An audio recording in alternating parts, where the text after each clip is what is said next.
He found a staircase in the lake. It still goes up. He did not see the staircase until the wind laid the lake down flat, a high mountain stillness that came like a held breath. It was late afternoon on Fontana Lake in western North Carolina, where drowned hills wear water like a borrowed coat, and the concrete dam throws a cold shadow that teaches you to look twice. The drought had been long, stingy, the kind that draws shoreline back like a tide that lost faith. Ansel Rook, 39, a surveyor who liked boats better than offices, let his rented skiff idle and watched the pale slope of silt with its driftwood teeth. Then the light tipped, and a line of gray stone showed under the green, not random at all, steps as even as counted breaths, leading up from water toward nothing that should exist.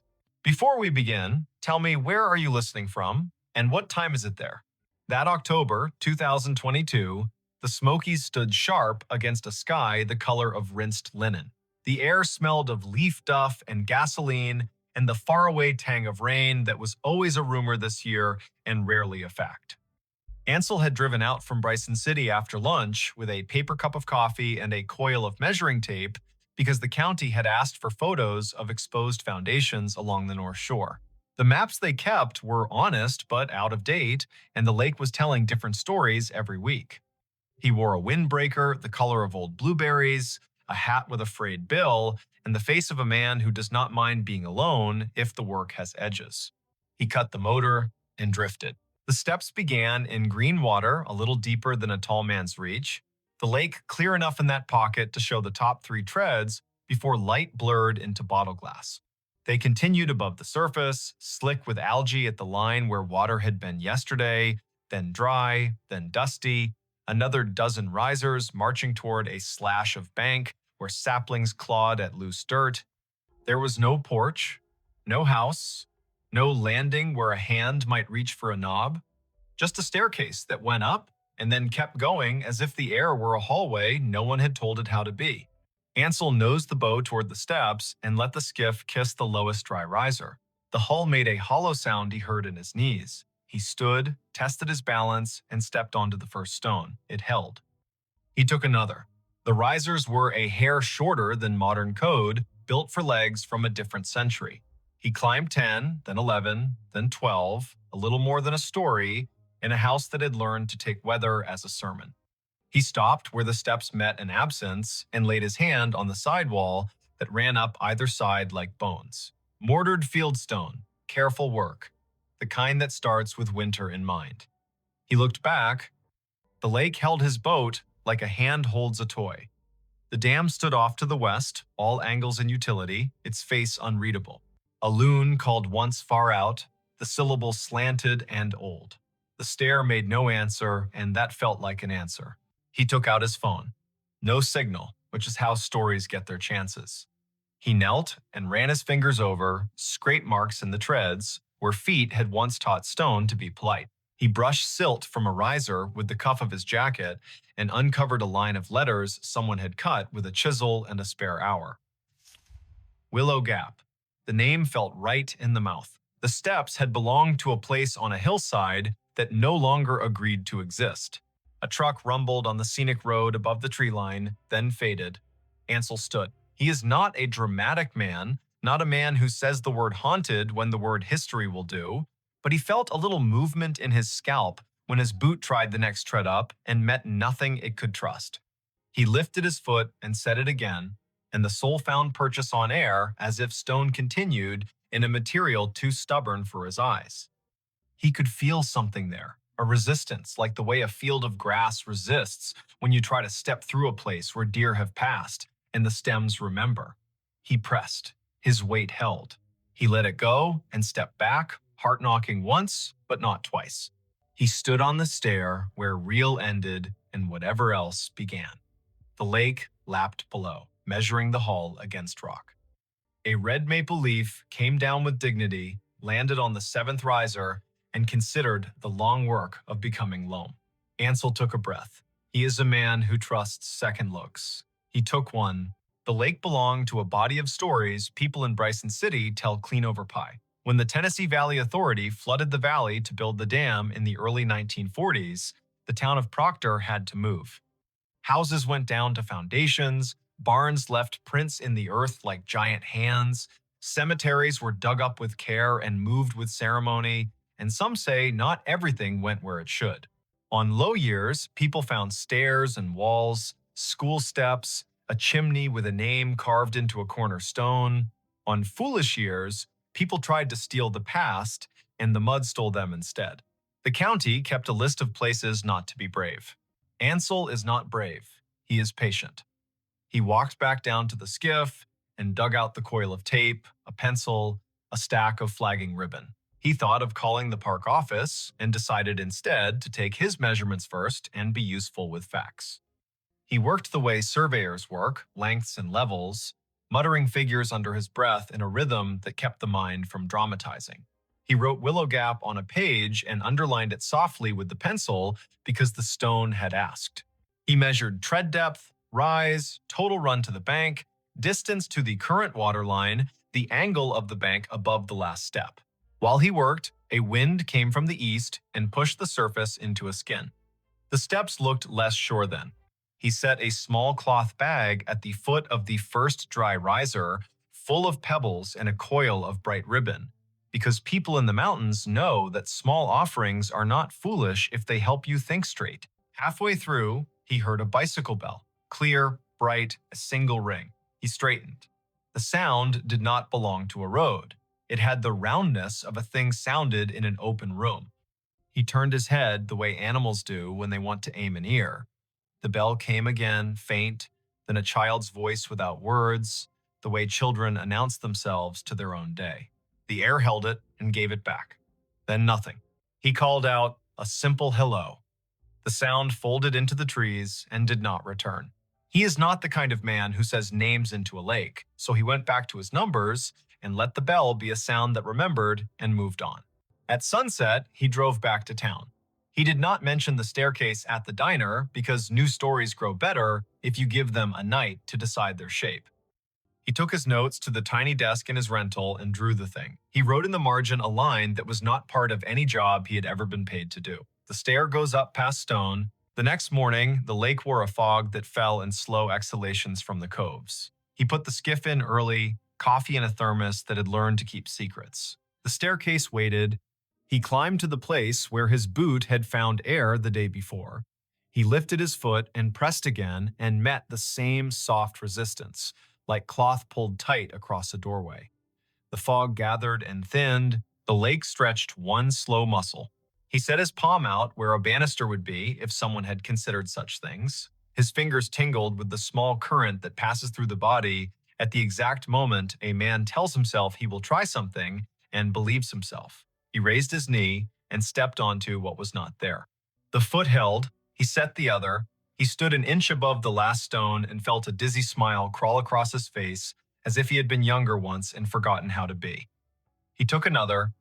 The air had weight where the step ought to be. He felt it through the rubber of his boot, a density that said, I am not stone and I am not stone. He climbed 3 steps in air and stopped because he is not brave. Breath is a kind of data. He took it in. The fog thinned. The stair under nothing led to a landing that the mind made, whether or not the world did. He imagined a door where the sky was, just to see if the imagination would draw a knob. It did not.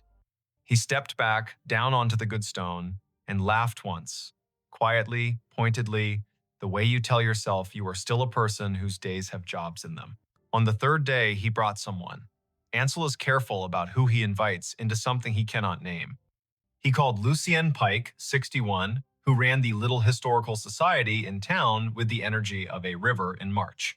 She wore a quilted vest and a wool cap and the kind of boots women earn by living here. She brought pastries because facts get hungry and people are nicer when their hands are busy. She listened while he told it. She did not interrupt. She asked one question with her head tilted like a dog hearing a violin. Does it go up? It goes up, he said. They went out together. The skiff felt lightly ridiculous under the weight of their care. The morning did the few small things it always does before it remembers it is in charge. The staircase was there, gray in the light, patient as a broom left leaning against a wall you forgot to keep. Lucienne reached the second riser and stopped, and with an odd humility, put her palm to the wall so the stone might recognize her. She climbed to the place where Air had learned a job. He watched her foot commit and hold. She gave him a look he will carry to his last morning. It had the quiet of a person who has been right about something important or wrong about something important and is making room for either result. She climbed one more and stopped. She did not push. She is not greedy. She came back down. Back in town, she made them tea in the society's office, which smelled of paper and lemon oil.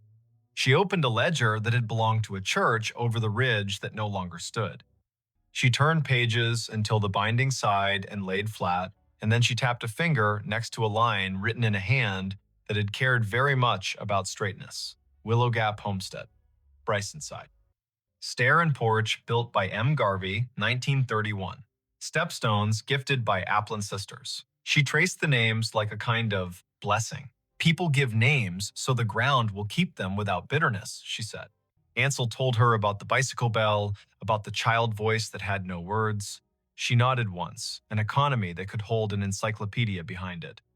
They found a photo in a folder of houses drowned to make the dam, a woman in a light summer dress halfway up a stair with a baby at her hip, and a boy of about 6 sitting on the landing with a tin pail, watching the photographer with straight seriousness. The steps were the same, the wall the same, the angle of the hillside the same, the lake not yet there to argue. Lucienne tapped a pencil against the margin of the picture and said the thing that opened the room. My grandmother told me she saw the army men come to measure in 38. She said a man from Willow Gap told them he would build his stair to the sky if it meant the water would have to think twice. She said he whistled while he worked, and his boy rode a bicycle so fast it learned the curve of the road and kept taking it when the road turned into a path and the path turned into a trail and the trail turned into someone's memory of a trail. She smiled with one side of her face. I think you found where the whistling goes. That night, Ansel dreamed slow water and a boy's bell moving away just fast enough to be allowed. He woke before dawn with rain, finally practicing its lines on the roof. He left the boat on the trailer and took the road along the river to the dam because seeing the thing that made the change is sometimes a cure. The dam looked itself, muscle and worry. Men in hard hats waved the way men wave when their hands are busy with ladders and they still have manners. The sky had put its gray coat back on. The rain lasted 2 full days. The third day broke open into a light that could make a shuttered room reconsider. He took the skiff out at noon. The lake had risen a hand's width and drawn a green lip on the lower steps. He climbed again. The air steps remained, not drowned by a little more water, not meek. He stood on the third invisible tread and spoke toward the place where a door might be. Not loudly, not foolishly. Hello, he said. Then, because the air had made him braver than he ought to be, he added, I can bring your names back to where people can see them. The lake answered the way lakes answer, by being present with everything around them without offering comment.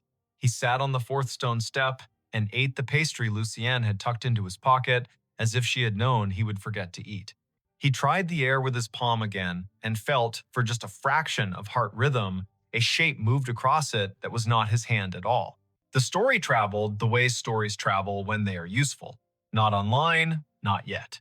In town, over paper cups, in line at the post office, at the walk-in barber with the fish calendar 3 years behind. People gave him their versions. A woman who remembered a man who remembered seeing a parade of porches floating like rafts past the bend when the first flood came. An old man with a face like a woodcut who said he used to fish off a stone stair when his father was alive, and that if you whistled the tune that man used, you could make the bobber nod. A teacher who had kept a box of rail spikes and marbles found on low years and said she would clean them and bring them by the society office so Lucienne could have them or pretend not to want them like she always did. In late October, with 2 hard frosts behind them, the county asked Ansel to guide a ranger and a structural engineer to the site. They went out in a John boat that carried its own echo.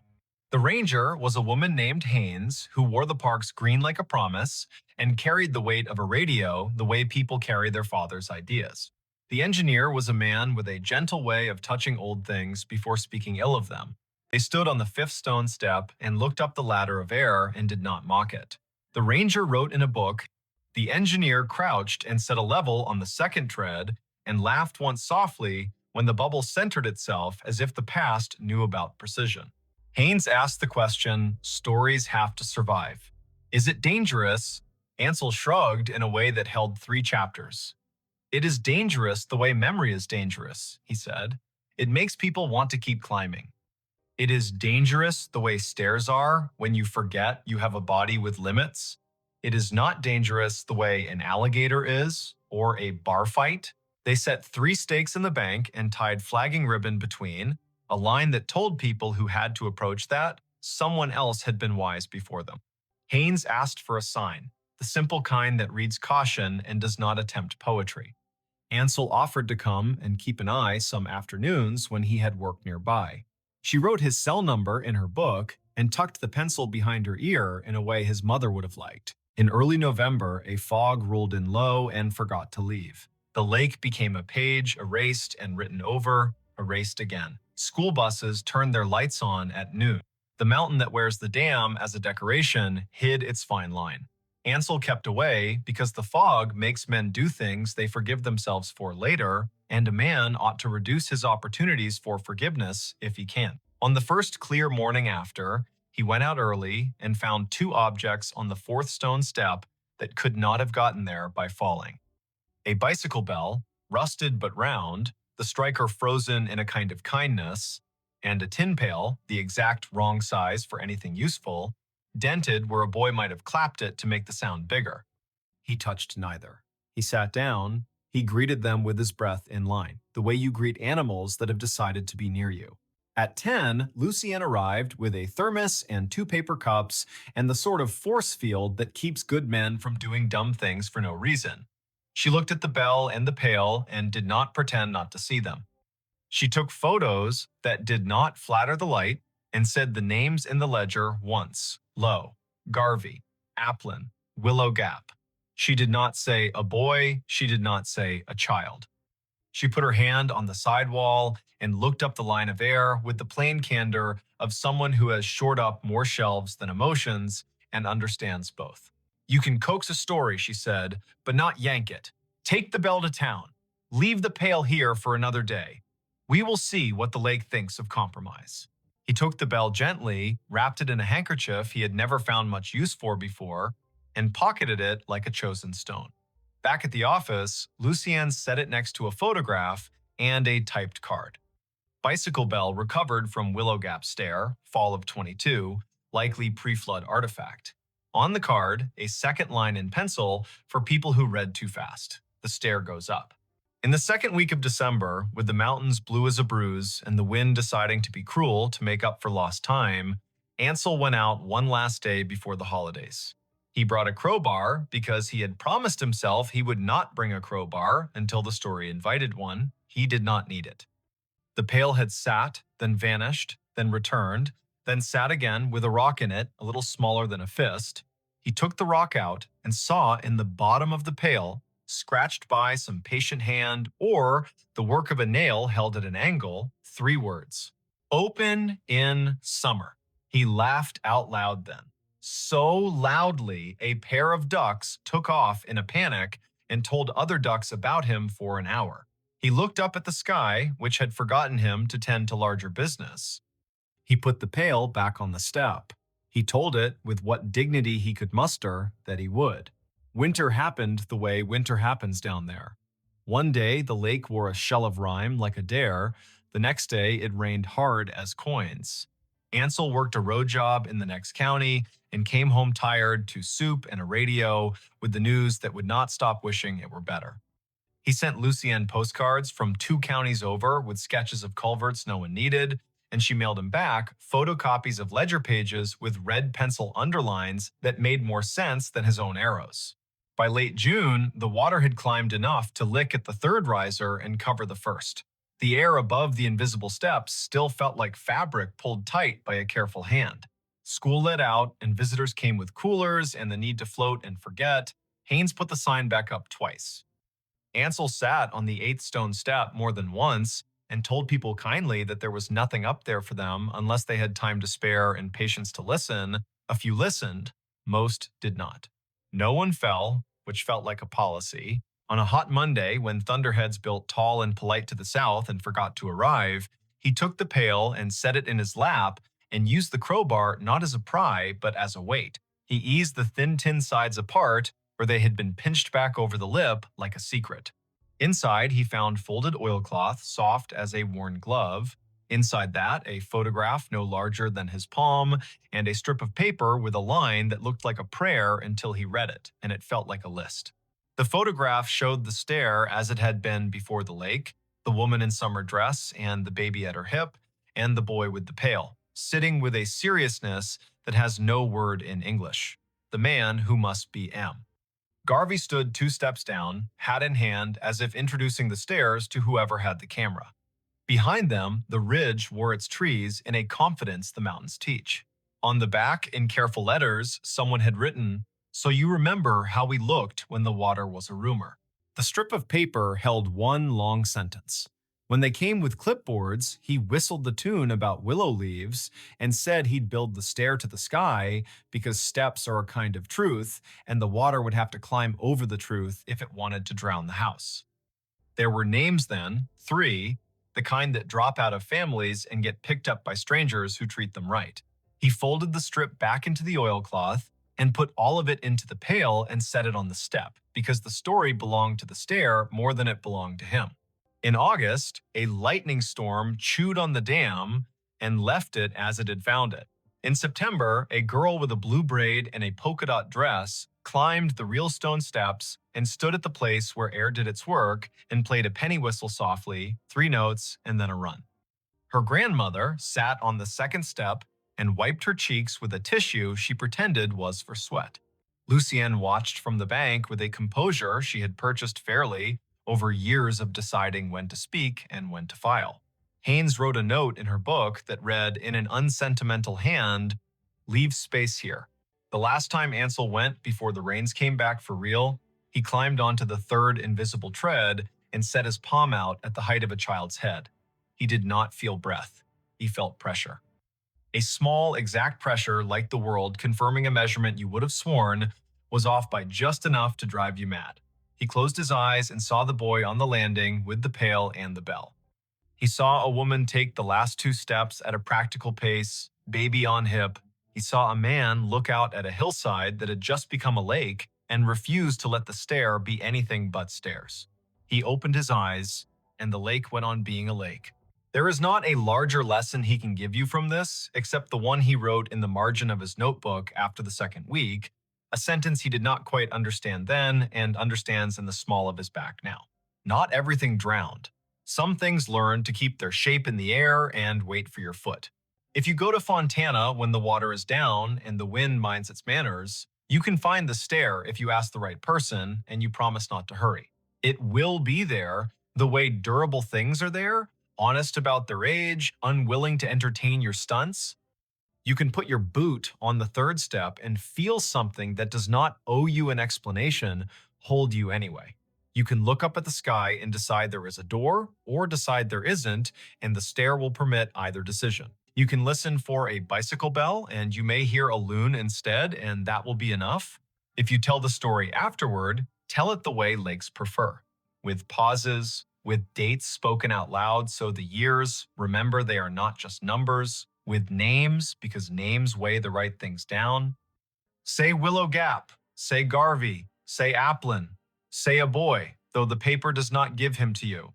Say a woman moving with a baby on her hip and a list in her head and a refusal to shame the stairs with panic. Say a man who whistled a leaf tune and believed in steps the way people believe in scripture, not as decoration, but as an instruction on how to move the body when the body wants to quit. And if you find yourself on a day when the wind drops and the water stills, and you are offered the choice to test a step that does not belong to stone, ask your breath first. Make it even. Set your palm where a rail would be. Put your weight down like a promise. If it holds, climb one and stop. The air prefers people who do not need to conquer it to feel tall. Leave something small on the 5th step. A ribbon, a marble, A bell that waited in a drawer too long. Walk back down and let the day close the drawer. The stair will keep going up whether you are there to witness the miracle of plain persistence or not. That is how some things survive the flood. They decide to be their own house. They decide to be the part of the house you cannot drown. She bought a storage unit. The tape inside explains. She bought the storage unit on a wind-pushed Saturday in early October, the kind of day when flags along the frontage roads snapped like polite warnings and the auctioneer's voice carried clean across the lot. The place was called Milepost Storage, just outside Tulsa, Oklahoma, a long row of corrugated doors facing a strip of prairie that kept trying to become a parking lot. She was not a flipper by trade. She was a librarian who liked old paper and lost letters. Her name was Leora Penn, and she raised her hand on a hunch when the auctioneer said the original renter had defaulted contents as is, cash only. Before we begin, tell me, where are you listening from and what time is it there? The year was 2020, that long elastic year that stretched and snapped and stretched again. Leora had a quiet car with a trunk that clicked shut like a punctuation mark. She had a brother named Finch who texted her thrift store photos like fortunes. She had a mother in assisted living who remembered questions but not answers. And now, for $430, she also had Unit B, 17, 6x10 dust inscription on the floor like an abandoned sentence. The auction staff cut the lock. The door went up with a skipped beat rattle. A smell slid out that was not quite mildew and not quite time. The light, sweet rot of cardboard and old leather. Inside, 3 banker's boxes labeled with a hand that pressed too hard. 1 wardrobe box crumpled along one spine. A busted desk lamp with a brass gooseneck shaped like a question about to be asked. A milk crate of records with sleeves that had forgotten how to hold themselves. And on top of everything, as if someone had said it last and with a decision, a small gray cassette player with a built-in speaker and a rectangle of yellow tape across its lid. On the tape, block letters in Sharpie, "Play me first." The wind moved in the alley between the units and made the metal doors talk to each other. Leora crouched in the rectangle of shade, thumb hesitating for the length of one breath, then pressed the play button. At first, there was only hiss, then a rustle that could have been a sleeve or a curtain, then a man's voice testing his own name like a microphone check. "This is Calder March," he said. "If you found this, you probably also found the rest. Please listen to the whole thing before you throw anything away. I am not saving myself here. I am trying to return what does not belong to me." The date is June 23rd, 2003. The place is Driftwood Storage on Route 49 outside Amarillo. I am saying that out loud, so when the tape gets copied and mislabeled, I can still put the world back where it goes. The sound of a chair leg grumbled against concrete. Papers shuffled. A small metronome of tapping began and stopped. The man took a breath that had a weight in it. I fixed pianos for 20 years, churches, schools, people with money who thought sound was furniture.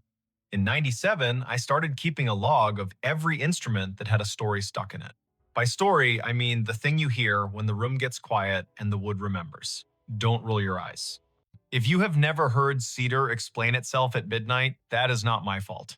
Leora smiled despite herself. She didn't know why she had nearly laughed. Maybe because the voice was so unembarrassed by its own certainty.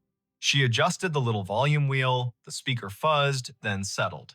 "I am recording this in a storage unit for a reason," Calder said. "There is a Baldwin Acrosonic in here with its fallboard down and its keys covered by a towel that used to be jade green.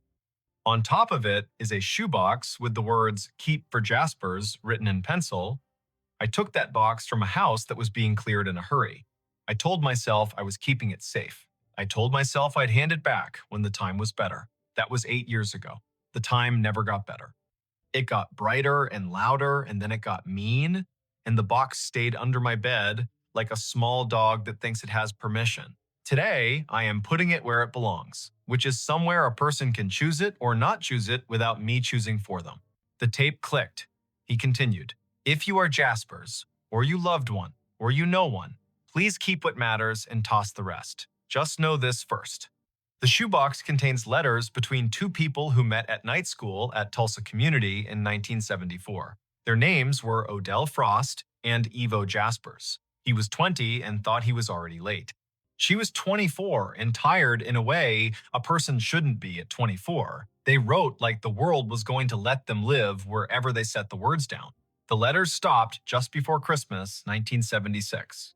The reason is not a twist. It is the average tragedy. She got sick and then sicker. He did not know how to write to a sickness that took her mouth away.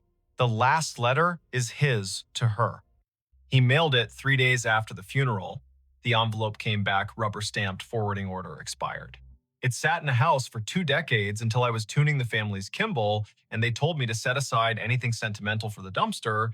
And you see, I have a dumb belief that paper should be read before it is burned.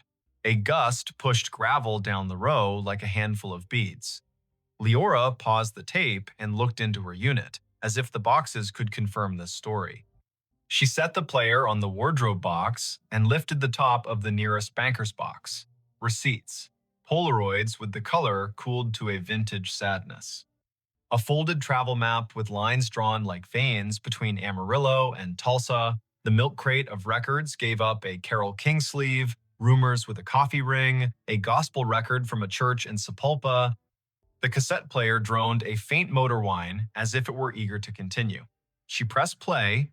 Ivo, Calder said, shifting into the second person, like someone who has been telling a story too long to keep pretending he isn't inside it.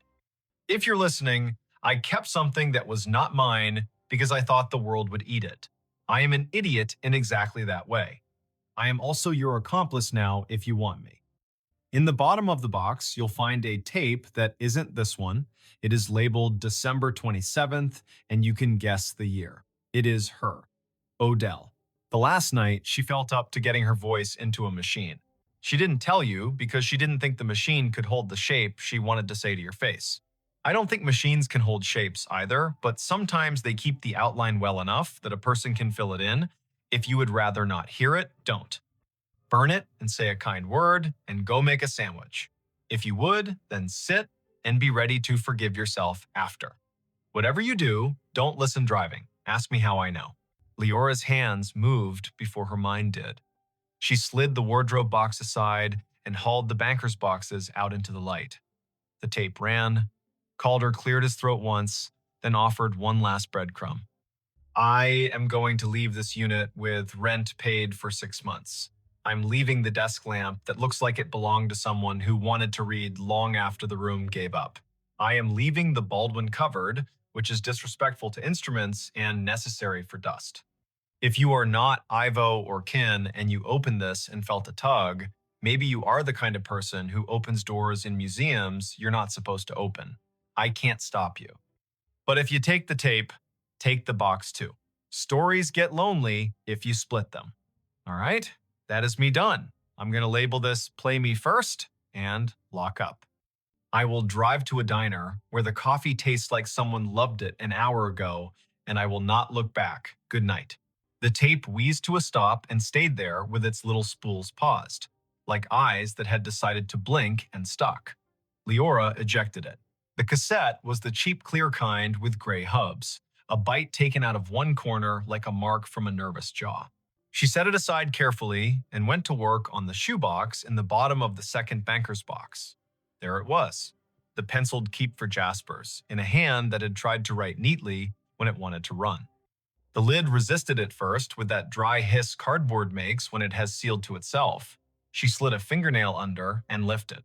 On top, letters in a stack, rubber band fossilized to a brittle loop, and then snapped quietly when her thumb found it. Dates in the corners. 1974 in April. 1975 with summer still in the stamp. A ticket stub to a cinema that no longer existed. A brochure for night classes with prices that looked like jokes now. And at the bottom, as promised, a cassette slid against the rough cardboard and knocked once. Leora lifted it out. The label was crooked. December 27th. The year written very small. 1976. Her hands were not shaking, but they were listening. Her car's dash still had a tape deck because she had refused to trade it in for a newer something that didn't have teeth for music. She almost walked to the car. Then she stopped because a voice in her head sounded suspiciously like Calder's caution, about driving and hearing a thing that bent your understanding of what sound can hold. She looked around for an outlet.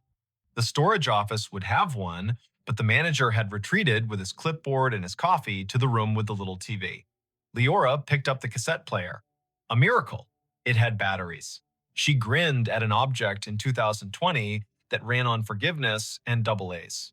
She set the old player on her trunk, fed the tape in with the care the machine rewarded by accepting it smoothly, and pressed play. Hiss. The slow wind of old magnetism waking. A distant clink like a glass set on tile. Then a woman's voice that arrived the way snowfall sometimes arrives in a drought, soft first, then unapologetic. Evo Jaspers, she said, you told me never to record because I try to edit my life when there is a red light.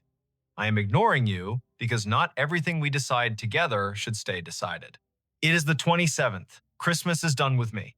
I am done with it. I wore the scarf you bought, even though it makes me look like a librarian from a story where the librarian unbuttons her blouse at the end and chooses a wild life. Stupid scarf, perfect scarf, I loved it.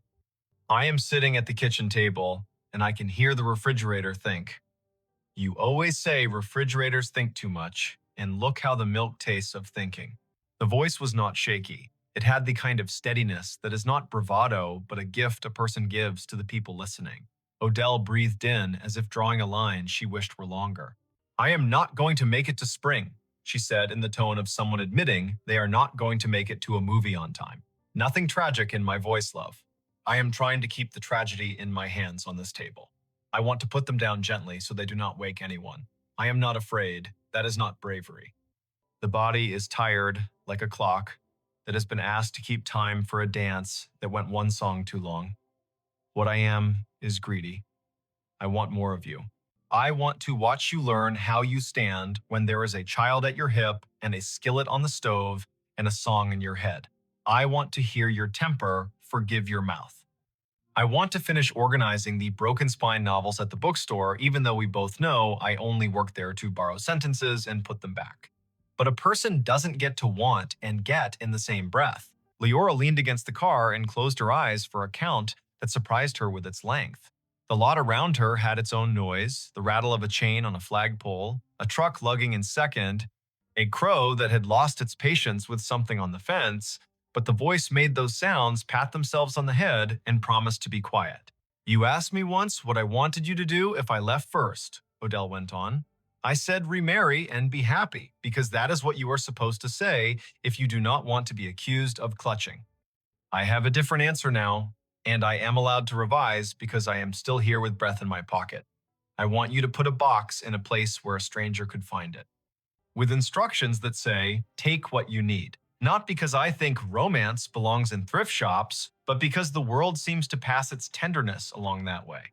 We pay attention to what we do not expect to find. We pick up what someone else set down and we think, oh, I get to decide two lives right now, mine and theirs. It makes us more careful with both. She laughed, that short, violent laugh people make when they almost cry and disagree with their face about it. If you find this after I am gone, congratulations on your snooping. You love me enough to live in my kitchen after my kitchen belongs to dust. You love me enough to put your ear to a machine when it would be easier to put your head in a pillow. I will not say do not be sad. Be as sad as you please.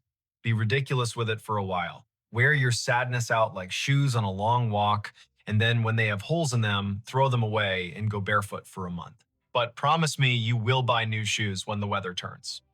Promise me you will keep a stove fuel canister in your car because someday you will offer it to a stranger at a trailhead, and this will be the way the world returns. Something I am stealing right now by leaving.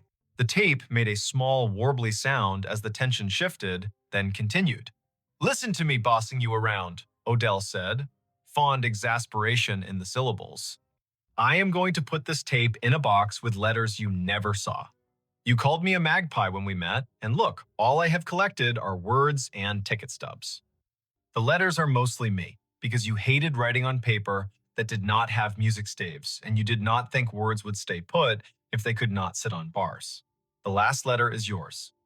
You wrote it inside your head, and will write it later with a pen. The pen will do its best, the paper will do its best. Here is the part I cannot make neat. I want you to leave the box somewhere you do not own. A storage unit, a church basement, the free shelf in the back of the bookshop. Somewhere a person has to choose to look twice. She paused, and the tape sighed with her. The thing you always say about pianos is in my head, she murmured. That they carry the memory of every hand that asked them to be more than wood. I don't know what I am asking you to be. More than wood, less than a shrine, something that can be picked up and put down without breaking. You are good at that. Your hands know how to pass a thing. The end of the tape came with a soft click, like a door catching. Silence fell with dignity. Leora stood in the concrete wind, the cassette player ticking to itself, and realized she had been holding her breath in a way that made her chest feel like a drawer that didn't want to open.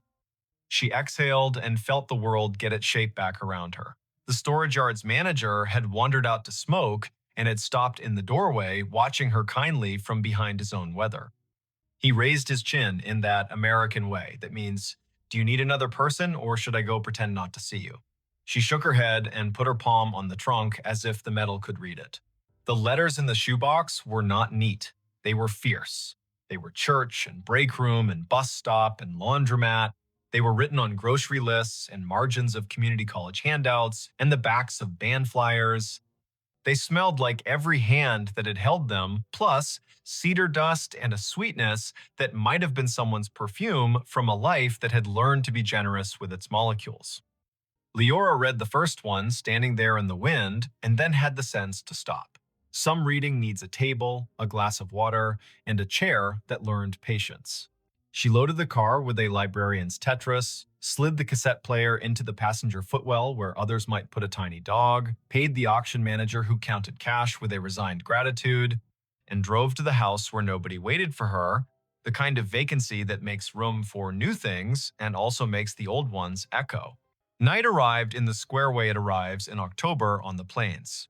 Leora made tea and wrapped her mother's afghan around herself in a way that would have made her mother tut with approval.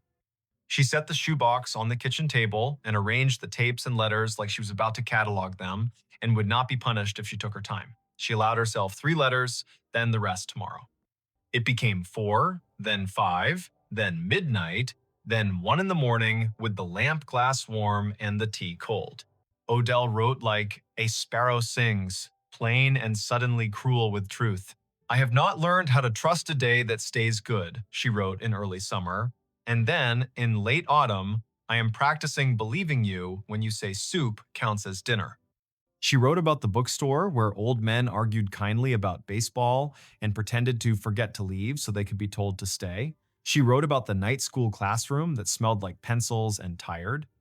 She wrote about a piano in a church basement with 2 keys that hung back like shy children, and the way Ivo tuned them like he was begging the room to promise to be itself. Ivo appears in the margins of the letters, the way the person a letter is written to appears without ever entering the room. He is funny the way people are funny when they are not trying. He is a fixer of everything except his own habit of leaving tools where he used them last. He wants a straight answer from the future and refuses to ask the question politely. He plays blues in E and refuses to apologize. He brings home oranges when money says no because the taste of an orange is the opposite of a mistake. The last letter was his, and Leora saved it for the last. Don't make it tidy, she told herself, and read it anyway with a kind of fear that felt like jumping into water she already knew was cold. Odell, he wrote, the loop of his J from her surname cutting clean across the top line. Today, the mailbox understood time better than I did. It gave me back the envelope I had paid to send. I am grateful to a thing that has no mouth. I am writing this in the room where you laughed at me for liking a rug with so many flowers it looked like the rug was trying too hard. The rug is trying less hard without you. Everything is. I put your scarf on the back of the chair you always refused to let the cat sleep on, and the cat sat there for an hour, mad as a relative. I do not know how to be a person. Yesterday I did, and I expected to today, and look, I will try again tomorrow because you made me promise to be stupid with trying. I am putting a shoebox where the world can trip over it. If a stranger finds it, I hope they are the kind who is brave enough to open things that are not theirs and gentle enough to put them back. I hope they write to tell me so I can stop pretending the box is a secret and call it what it is, a return. He had signed only Ivo and then smaller. Forgive me for not getting there in time for the last joke you told that wasn't funny. I would have laughed if you had asked me to, but I am glad you didn't ask me to. Leora slept in the chair with the Afghan around her shoulders and the tape player on the table like a small guardian that had learned to keep watch without being asked. Morning came with a plainness that felt like a blessing. She woke, poured new tea, and wrote on a note card with firm letters that made the pen behave. To anyone named Jaspers connected to Odell Frost. Please call. Then she paused, took a breath, and replaced the word call with write. She did not know why until later, when the answer came folded in an envelope that smelled like someone's drawer. She found Ivo in the only way some people can be found now, by a trail of mentions that led to an obituary that did not brag. He had died in 2011 in a house where the cat had once slept on a chair. The obituary had the names of a sister and her two sons, a line about the instruments he had tuned for churches that might not have known what generosity costs, and a sentence that made Leora grip the paper. Survived also by the music he never got to write and the people who played what he fixed. The sister lived in Ponca City then. A search produced a different address in Bartlesville now. Leora wrote the note card anew and set it under a magnet on her refrigerator to stare back at her while she did dishes and decided if it was her place. 2 days later, she mailed a letter with the caution and audacity of a person who has to cross a room to hand a stranger back their own past. She included a copy of Calder's label in the corner because she wanted to prove that intention can be inherited. She waited. Waiting learned her name and sat down in her kitchen with its patient lamp. In a week and 2 days, an envelope arrived with a stamp that had been placed on at a slight angle, the way a person with a careful hand becomes human at the last second. The return address said Jaspers, and Leora sat down on the rug and read with her back against the pantry door. Dear Miss Penn, it began in a slanted script. My name is Anza Jaspers. I am Ivo's niece. I do not know how you got my address, but if you did it politely, I will thank you instead of yell. My uncle used to say, if you make a thing and put it in the world, you do not get to decide how it travels. I am relieved he is right. I know about Odell because I am named after her. He told my sister and me her story when we turned 12 so we would not confuse romance with rescue, and he told it again when we turned 20 so we would not confuse grief with identity. He had a box. We never saw inside it. He kept it under his bed like a grudging god. When he got sick, he told me there was a man named Calder who once did a kindness and a theft at the same time, and that someday the box might return the slow way. If it came, he wanted me to write back to the person who carried it, so I am writing. Tell me what you have. Tell me what you want me to do. If this is a joke, I will forgive you, because it would not be a funny one. Leora wrote back with copies of the first pages, careful not to let her own hunger make her rude. She offered to drive. Anza wrote back the next day with a time and a pot roast menu, as if there were no other way to do this than to feed someone. The drive to Bartlesville took the length of an album and a half, which is not how a librarian measures time, but this time it was. The clouds lay low and thin like a sheet pulled over a lamp. Leora parked in front of a house with white trim that looked like it had been painted by a person who knows how to steady a brush by leaning against the ladder. The door opened before Leora knocked. A woman in her 40s stood with her hands already out, not for an embrace, but for a receipt that weighed more than the shoebox. Behind her, a man waved from the kitchen. The smell of onions and thyme made everything gentler. Anza was the kind of person whose face tells you 50 stories before her mouth says one. She took the box and set it on the table and did not open it for a full minute. Then she did. Her mouth moved, a little, not because she was trying to speak, but because a person's lips sometimes learn to read when their eyes cannot keep up. They listened to the tape at the table with hands flat on the wood, not because anyone asked them to, but because it felt like a way to offer stillness to Odell's voice. When the part came about being ridiculous with sadness and wearing it out like shoes, Anza laughed the small laugh of a person who recognizes the flavor of the advice. He said that, she murmured, He said it like he was inventing the metaphor in front of us, and I have a tape of the original. The room held that sentence like it was catching something fragile. They ate pot roast with pieces of potato that had learned the taste of everything else in the pan. They drank coffee that was new enough to forgive any conversation. They opened the box and took out letters with their hands, like museum workers without gloves. They spoke names like they were calibrating a piano, tuning each syllable until it answered back. That night, Leora drove home under a sky that pretended to be empty and was not. She left the radio off so the car could hear what the night was doing. She slept and dreamed of a storage unit that kept changing its door color, and every door she opened was a different past returning itself. She woke with the taste of dust in her mouth and did not mind. In the weeks that followed, the box lived a second life in a house that understood how to host it. Anza read a letter a day out loud at the table with the window cracked and the dog asleep under her feet. She wrote Leora small updates. Today I learned how Odell laughed at my uncle's fear of oranges. Today I learned that night school used to smell like chalk and resolve. Today I learned that a person can fit a year inside a paragraph and still find room for the weather. Calder's name became a project. They wanted to thank him and did not know how to find his breath in the web. Leora tried phone directories from Amarillo with her librarian stubbornness. She found 3 Calder marches that were not him and one who had moved 2 years prior with no forwarding address. She found a piano tuner's business listing with a disconnected number. She turned to a stack of clippings and found, in a small column with a blurry photo, a mention of a memorial for a Calder M in a church that had bad lighting and kind carpet. The date was 2007. The photo showed a pair of hands holding a felt strip and a tuning hammer. The caption did not brag. A life, it suggested, that had done work and left the room better. Anza wrote a letter anyway.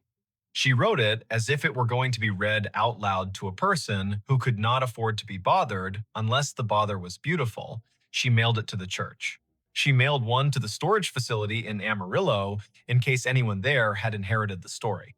She put one in a book at the free library on her block, tucked into a copy of a novel nobody seems to want when they need it and everybody wants when they have room. She addressed one to no one, put no stamp on it, and tucked it in the shoebox under the letters. In December, Snow performed its first attempt, failed, and tried again with a more persuasive voice. Leora went to visit her mother, who held her hand, and asked her what year it was, with a tone that admitted timelines are slippery now. Leora said it aloud, 2020, and then, when her mother smiled at the neatness of the numbers, Leora added, "It is also Tuesday afternoon, and you like soup." Her mother nodded, satisfied by specifics. Leora read to her from one of Odell's letters. Her mother, who had always loved women who refused not to be clever, laughed once and said, "Tell her to write more." "I'll tell her," Leora said, and did not correct the tense. On the last day of the year, a small package arrived on Leora's porch in weather that could not decide whether to rain. It was wrapped in brown paper with string, old-fashioned on purpose and not by necessity. The return address was a music shop in Amarillo that smelled, when she opened the door, of rosin and hope. Inside the box, a cassette labeled in a different hand. It said simply, Driftwood.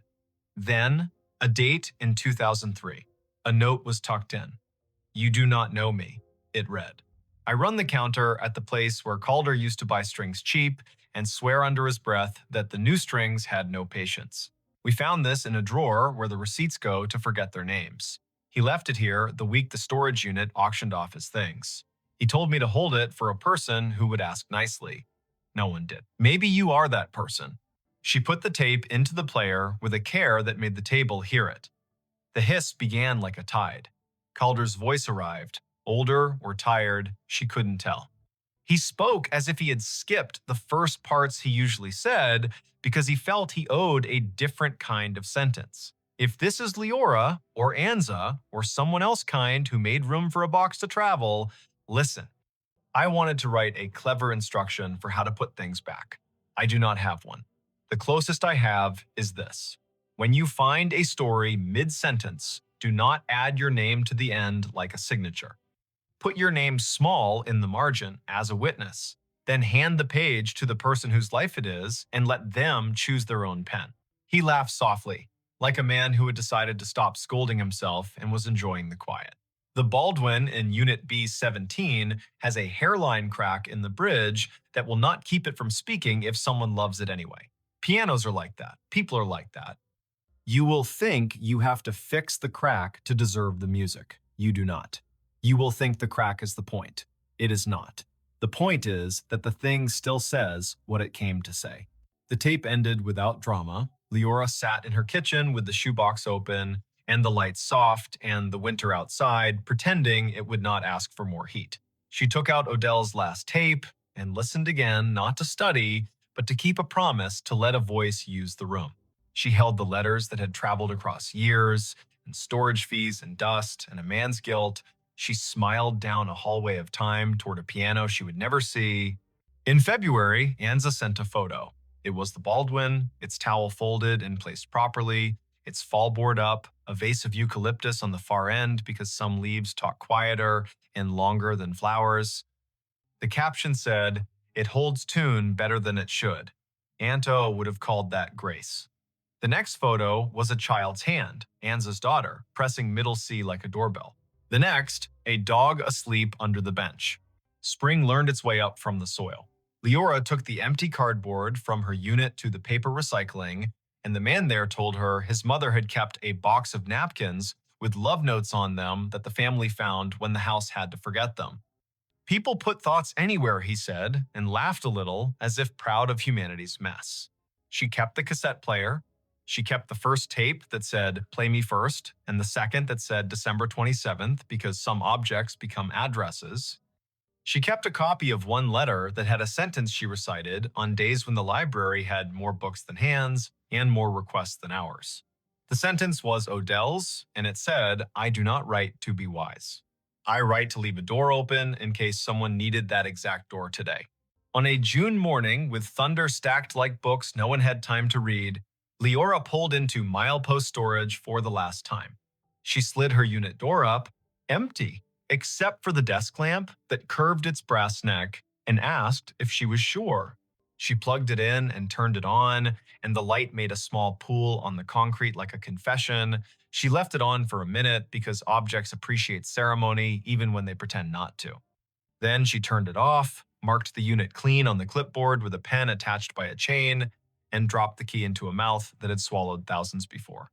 On the drive home, she passed a church sign that had not changed its advice since she was small. Be kind. Everyone is fighting a hard battle. She would have rolled her eyes at 12. She nodded at 40. At a stoplight, a man held a cardboard square with letters that tried to be neat. Need help, it said, and then smaller. Not a bad man, just a broke one.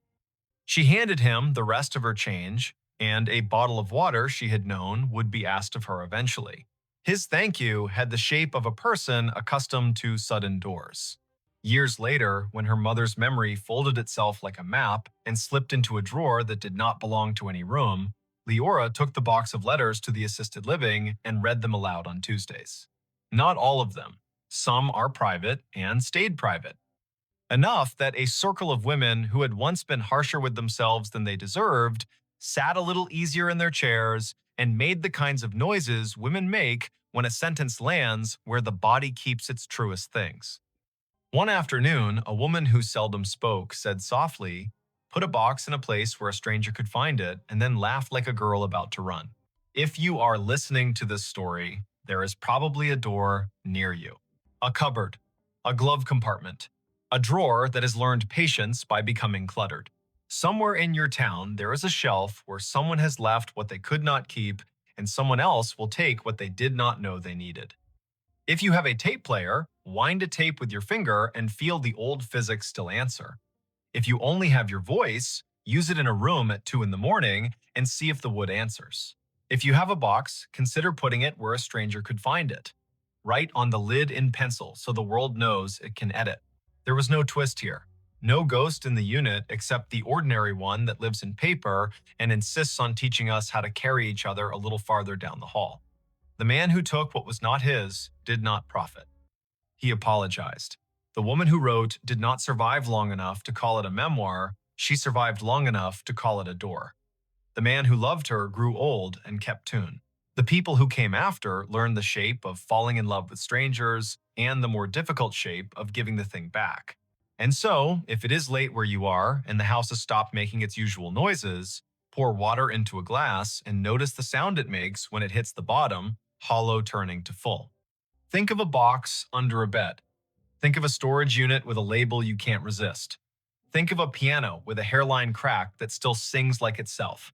Think of a sentence in a letter that arrives in a year you needed it, from a person who never knew your name and said it anyway by accident. Then stand, walk to whatever door you have, and leave it open for one slow, careful minute, just long enough for someone who needs exactly that door today to find their way through. The hotel room that prints receipts at 17 amperes. M. The first night, the receipt printer woke her. It coughed once in the dark, warmed its little brass roller, and began to spit out a strip of thermal paper that glowed faintly like a cigarette behind cupped hands. The room clock said 2:17 in pale blue digits. Vesper Klein lay very still in bed 5B at the Scissortail Hotel, a brick-walled midtown remnant on North Boston Avenue in Tulsa, Oklahoma, and listened to the tiny buzz and chirp as the machine printed, paused, and printed again, as if it were resuming a conversation it had been having without her for years. Before we begin, tell me where are you listening from and what time is it there? She had checked in late after a client dinner that went long on promises and light on dessert. The year was 2019, early November. The air outside clean after a narrow band of rain slid through, and the sidewalks shone like varnished stage floors. Vesper was 33, a freelance systems tech who patched networks for small hotels that couldn't afford to be down and couldn't afford to hire someone full-time. She traveled with a canvas tool roll, a spare router, a zippered pouch of adapters that looked like a magician's deck, and a mug with a hairline crack she liked to think of as its signature. The Scissortail was her kind of place. A lobby with a brass bell that had learned restraint, a front desk shelf of paperback mysteries for the taking, a night auditor who watched the door like a friend watches a house while you're out of town. He'd been the one to hand her the key card and the 2-page Wi-Fi map, Quill Penner, printed on a plastic badge, as if the name might be borrowed for the night. Night auditors aren't chatty by design, but Quill had leaned forward when she asked for the room farthest from the elevator. He'd said 5B is quiet most of the time, then paused, weighing whether to add something. He didn't. He pointed at the coffee station and said, "The cinnamon packets are the good ones." The printer sat on the desk under the window, small and stubborn, the kind of ticket machine you see in diners and old theaters. No USB cable trailed from it, which made Vesper grin in the dark because devices without visible leashes are both a challenge and a dare. The narrow receipt paper advanced in 2-inch bursts.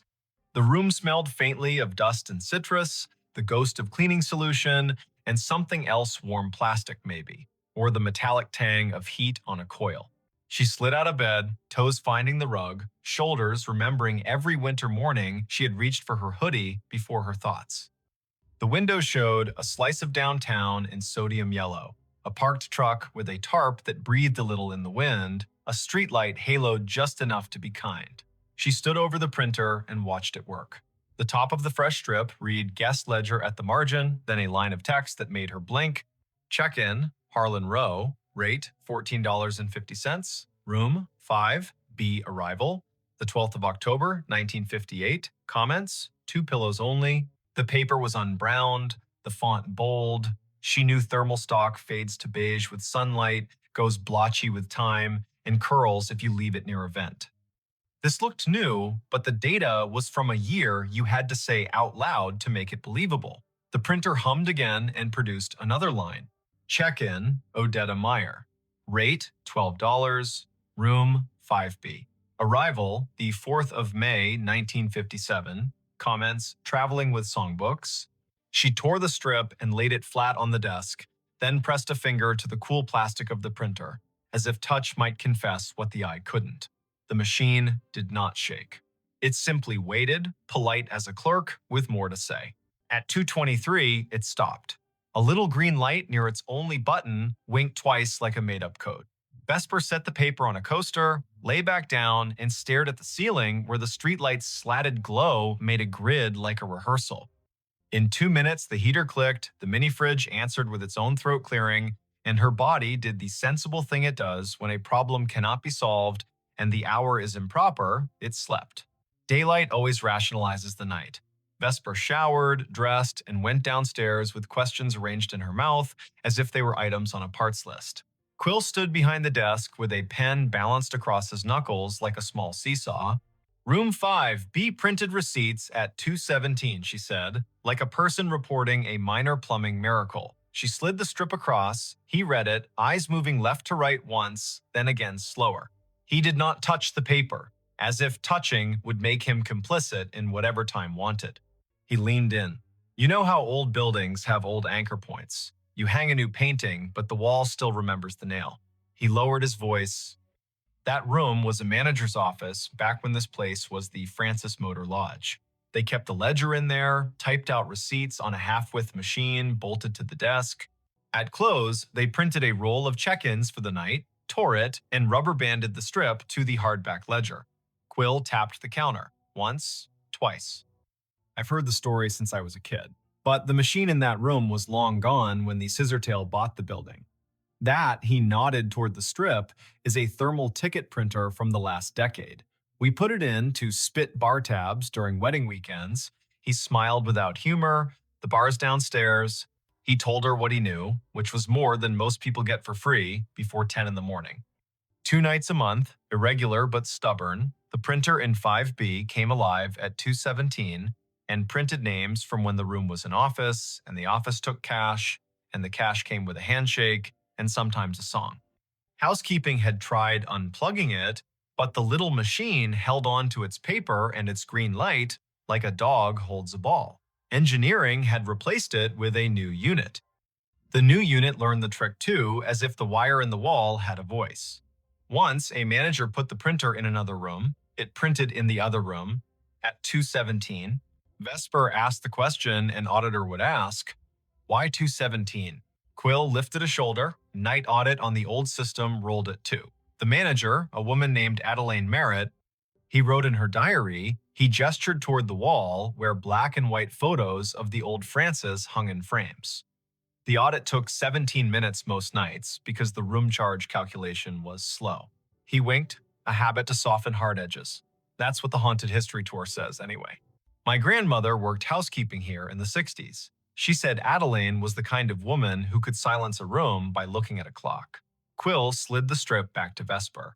I don't put much stock in anything that prints on its own. But I don't stay in 5B either.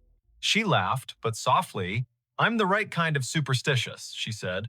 The kind that believes in loose cables and also in writing down names. She folded the strip, tucked it in her notebook, and promised the front desk a stronger signal on the north wing by supper.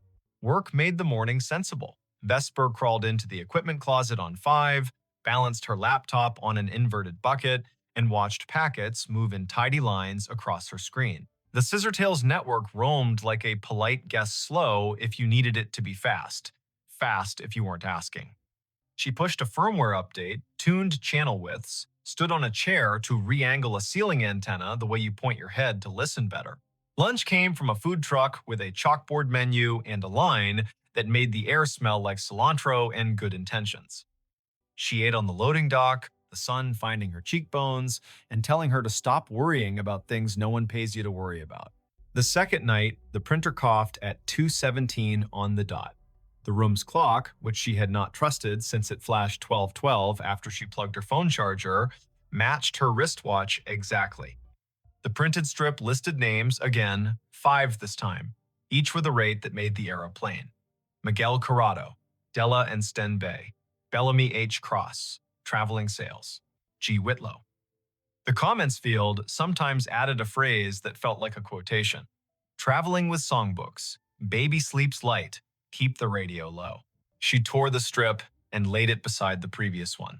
The heater ticked its approval. She sat cross-legged on the rug, laptop open, the printer's power cord draped across her thigh. If it's a room ghost, she murmured, it should ignore me. If it's a network ghost, I may as well listen. Her laptop saw the printer as a simple thing on the subnet, a networked ticket device with a default login and a queue history that should have been empty and wasn't. Vesper scrolled. A job log rolling back months logged exactly 2 entries each night with the flag source, legacy. Someone had written a silly little module into the Scissortails aging property management system, a module that echoed old file structures for nostalgia tours during October. She'd seen that kind of thing done for fun. But this module contained descriptors she didn't recognize. Ledger spool, carriage return key, ribbon jam. These were words from a different machine. The audit program triggered at 2. The ghost queue called itself at 2:17. She checked where it pointed. The path wasn't a path, it was a device ID that didn't match any modern naming scheme. She pinged the device. No answer. She traced the MAC. The vendor code came back to a company that died before the internet had central registration. That made her skin feel too tight. In the morning, white coffee cups clacked, and the lobby television played low, the weatherwoman pointing at a band of storms where storms like to form. Vesper asked Quill if there were schematics for the old building. He pointed to the office behind the desk. Ground plan framed on the wall. Maybe useful. The hotel had been 2 buildings stitched at the seam. The Francis Motor Lodge on the east, a narrower annex that used to be a savings bank on the west, joined by a flyover corridor at 3 and a clumsy arch at 5. Room 5B sat where the old bank manager's office once had been, according to a penciled note at the edge of the plan. There, a scrawl, printer niche, in lighter pencil, spare line to basement. Quill warmed to the problem the way night auditors do when daylight invites them to be citizens. He called maintenance.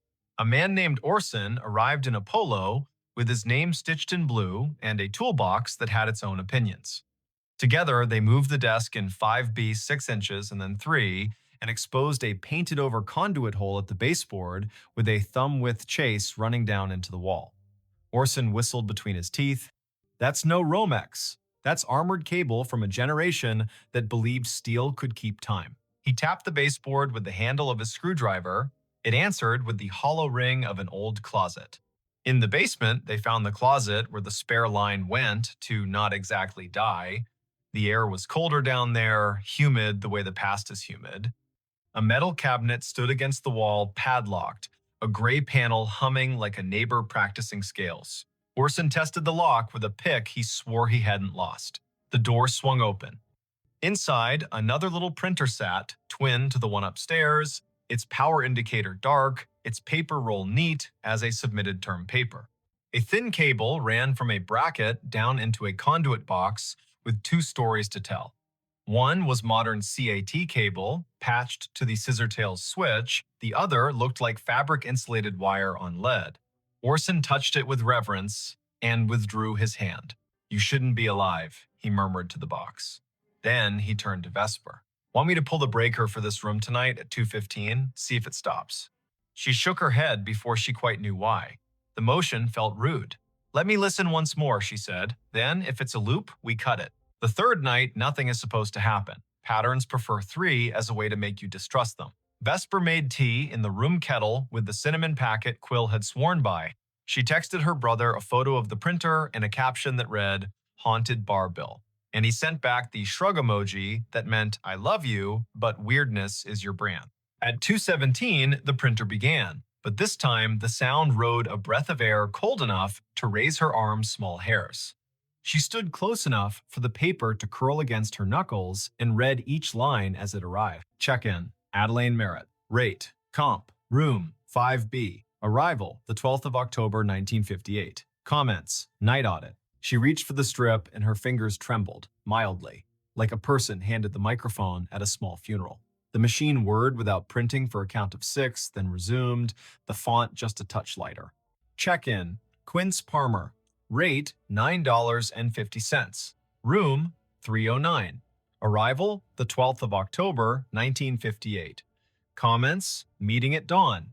The room held its usual choir, fridge, heater, hallway, ice machine, 2 turns down, but behind it all, she heard a soft clicking. Not printer, not clock.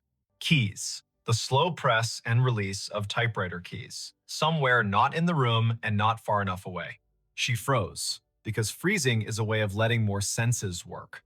Her body made itself a listening instrument. The keys whispered. Again, 3 strokes. Pause. 2. The printer spit a final line. End of ledger. Prepared by a merit. Time, 2, 17 amperes, M. Vesper did what the body asks. She sat on the bed with the strip in her lap and waited for her breath to level. It did.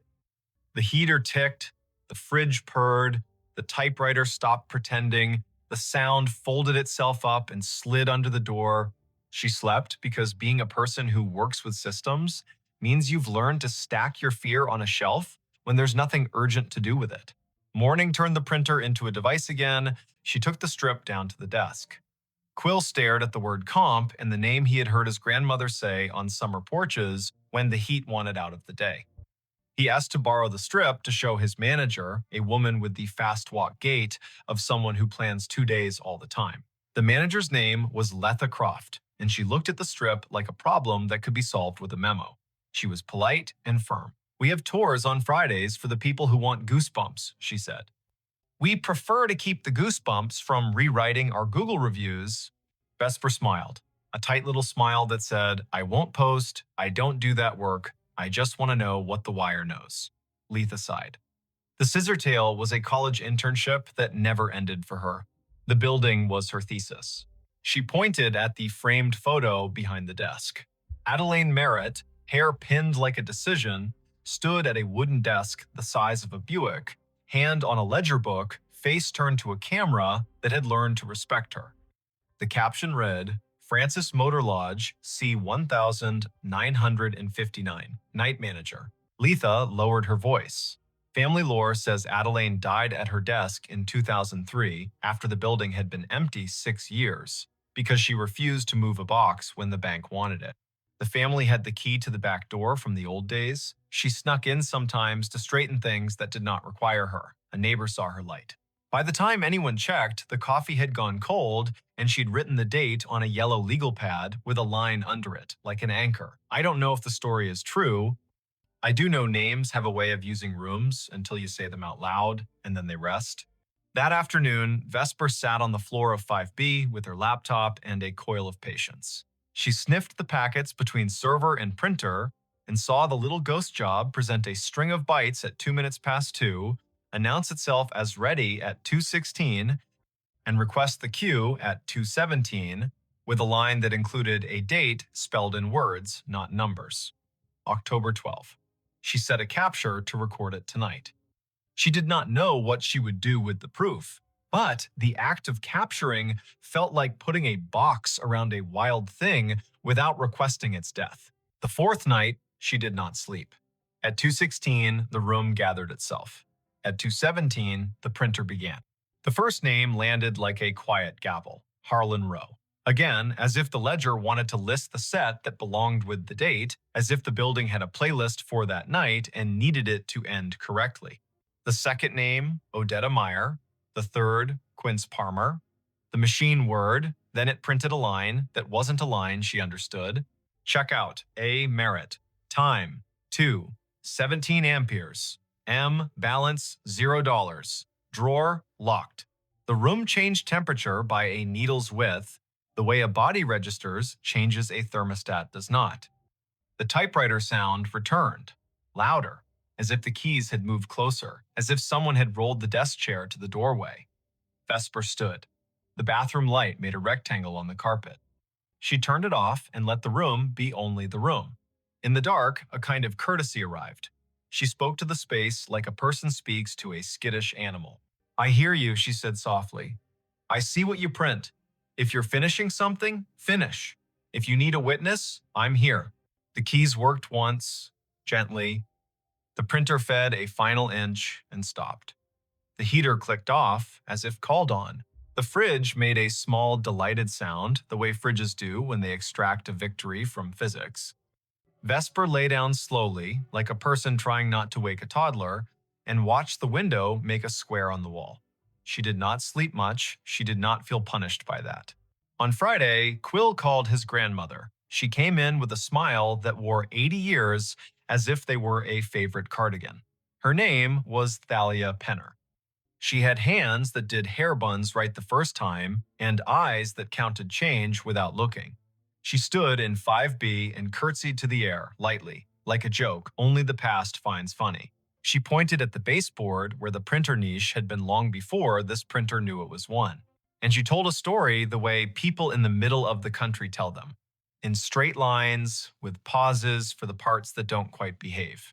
Back when the Francis was a stop on the oilfield run, she said, Adeline kept books for men who couldn't read receipts and kept rooms for women who didn't need to be asked why they traveled alone. She printed the audit every night, tore the strip, tucked it under the ledger ribbon, and locked the drawer. Her niece said she was proud of how long she could do the math in her headroom tax, city tax, discount for the flood man whose boots never dried. When the hotel closed in 1997, Adeline kept a key. In 2003, she came in one last time to make the numbers even. She wrote the date, she drew a line. She put her hand to her chest like she was looking for a pen and fell as neat as folding a shirt. The firemen took 10 minutes to arrive. I put flowers on the door, and then the bank put a new lock on the door, and then time put dust on the lock and years on us all. Thalia reached out and touched the printer as if it were the hem of a dress in a department store window. Adeline believed in drawers that closed, she said. It sounds like over again at 2:17, she gets to do that part, finish the roll, tuck it in, say goodnight to accounts. She is the kind of woman who would find that worth doing. Vesper spent Saturday building a workaround that no manager had asked for and no ghost could be fooled by. She pre-programmed a rule in the printer's network profile. At 2:16, the device would capture its own print job to a text buffer and email it to a special address she made for the Scissortail historian. Proof for people, paper for the room. At 2:15, she and Orson stood in the basement closet like two burglars having second thoughts. Orson touched the breaker switch. He looked at her. She did not nod. He did not flip it. Upstairs in 5B, the printer coughed, purred, and worked. Down here, the old gray panel vibrated, soft as sleep. At 2:20, Vesper's email pinged her phone with a single message. Subject, ledger. Body, 3 lines. Names, rates, the comp, the sign-off. Prepared by A. Merritt. Time, 2:17 amperes. M. She did not sleep that night. She didn't mind. She lay on the bed, hands behind her head, and watched the room recede from what rooms are in daylight containers, shelves, angles, and become what rooms are when you let them be churches. Limits, repetition, silence between notes. She thought about drawers, about the way her work was mostly closing things in the right order so strangers could open them and recognize what they saw, about how a hotel is a machine for forgiving you for not being home. On Sunday, she checked out. She left a thank you envelope at the desk with Quill's name written in neat engineer's block. In it, a printout of the email rule and a small drawing she'd made of the baseboard hole with an arrow labeled here, "The wire remembers." Quill held the envelope like it might be heavier than it was. Letha met her at the door. "I can't exactly put this in a maintenance request," she said, meaning the week Vesper had just spent listening to a machine be more honest than any of them owed their jobs. "But I can tell you what we can do. We can frame a copy of your email in the staff room and call it the drawer letter. We can show it to anyone who works past midnight and forgets that ending is a kindness. We cannot run a Halloween promo in 5B because some stories don't belong to customers. We cannot unplug the thing that works for someone who isn't here anymore." Vesper smiled. That's more than most places do for the living. She drove out of Tulsa with the radio off, south, then east, then north again, the planes rolling around her like a low lullaby. She stopped at a gas station where the coffee was too strong and therefore perfect. She called her brother to tell him a story with no real twist and therefore true. She didn't say the name of the printer because sometimes a tool deserves privacy. She didn't say the name of the woman who closed drawers because she had said it enough. She didn't say 2:17 because she had learned to say it in her head as a kind of vow to be kind to the people who work at that hour. Months later, back in Tulsa for a different job in a different building, she walked past the Scissortail one evening just before Christmas when the lobby held a neighbor party. A small tree wore strands of tickets in place of garland bar tabs printed for fun, red inked with dates and little notes in flare pen script. Quill waved from the desk, a Santa hat angled to keep his dignity. Letha stood by the fireplace, talking to a city inspector whose expression said he had learned to sleep at last. On the stair, a woman in her 50s, adjusting an ugly sweater, looked at Vesper in that way strangers sometimes look at one another, as if they had agreed to be in the same hallway before they were born. Vesper stopped in for a minute. She drank cider from a paper cup. She left before anyone could ask for a funny story with a good ending. She slept at a chain hotel by the interstate where the printer in the lobby spat bills for bottled water and where midnight meant nothing in particular. At 2:17, she woke and smiled at the ceiling, not because any machine had called to her, but because she had trained her body to stand witness for a time that belongs to other people. She poured water into a glass and listened to the small sound it made when it met the bottom, hollow turning to full. She said the name she had been given as if returning a borrowed book. She slept again. If you ever find yourself in a hotel room and a device on the desk prints at a time that sounds like a secret, do what Vesper did. Don't yank the cord. Don't film it for the internet like proof is a currency and this is your chance to spend. Sit up, put your feet on the rug, read the names if names arrive. If you can, make a rule that gives the living something to hold a copy, a note, an email to a person whose job is to remember. Then, let the room have its paper. Let the drawer close. Say thank you to the time that isn't yours. The night staff everywhere will feel it like a hand they don't have to see. And if you must know, it goes like this. The little green light winks, the paper unfurls. The names Harlan, Odetta, Quince, Adelaine roll by, small and austere and whole. The room changes by a breath, the heater stands down, the fridge on duty hums, the typewriter in the wall or the idea of a typewriter slides one last carriage to the right and returns. The drawer locks. The ledger for that one night balances again. You will not have been asked to fix anything. You will not have been asked to believe. You will have been asked to witness. A job that counts. When dawn smears light along the window, when the city yawns and rolls, when the night auditor hands the keys back to daytime and goes home to sleep in a room with a plant that knows their voice, you will have been part of the smooth that makes this complicated world possible. Somewhere, a printer coughs once more, polite as always, and waits another 24 hours to do what it knows on the dot without apology. If, later, someone asks why a small hotel on North Boston Avenue keeps a finicky old ticket machine in a room that could rent for $2 more without it, you can say this. Not every device has to justify itself in money. Sometimes a machine is a ritual. Sometimes a ritual is a receipt that proves someone was here and did their work and went to sleep. And sometimes, at 2:17 in the morning, a woman who once locked a drawer she loved gets to do it again, which is as reasonable a reason as any you'll hear for anything that persists in this country, shaped by roads, rooms, ledgers, and the soft insistence of people who finish what they start.